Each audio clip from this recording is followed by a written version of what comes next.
The similarities are just too hard to ignore, and they're making for a dangerous pattern. Each week for the last 3, a gunman has stormed into a liquor store waving a gun and demanding money. The most recent robbery took place just this weekend in Lawrenceburg. Local 12's Rich Jaffe joins us now in Covington, where the robbery trail begins. Rich. Cammie, I will tell you what, the female clerks who were on duty the night of the robbery here are back on duty right now, and they are still nervous. The description of the guy who's allegedly been pulling off these robberies doesn't give you a whole lot to go on. He is a thin black male, about 5'7".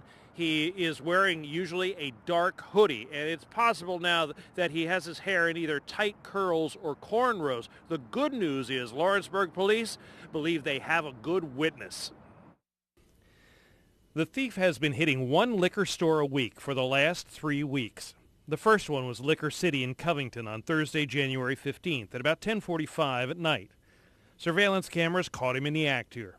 Then on Sunday, January 25th at 9:42 p.m., he hit the one-stop liquor store in Bellevue.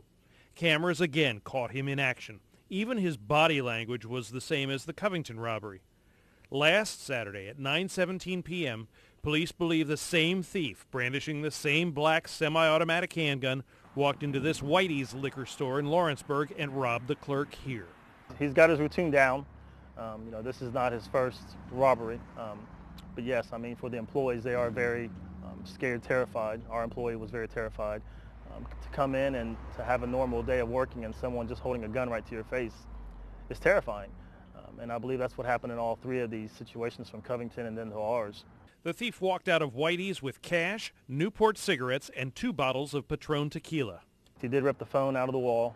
He also took the portable phone, which is consistent with the 2 robberies that we had in Kentucky. Well, the thief has been wearing some sort of face net or mask in all 3 robberies. As he left Whitey's, police say a witness got a good look at him after he took the mask off. Tomorrow, Detective Shepard is going to be meeting with his counterparts in Bellevue and here in Covington, and they are going to be comparing notes. Unfortunately, if that bad guy is consistent with his pattern as we get closer to this coming weekend, he may very possibly have yet another liquor store in his sights. In Covington, Rich Jaffe, Local 12 News. Cammie? Well, Rich, 9 o'clock on a Saturday night in a liquor store sounds like a very busy time for the latest robbery. Did anyone else get a good look at this guy?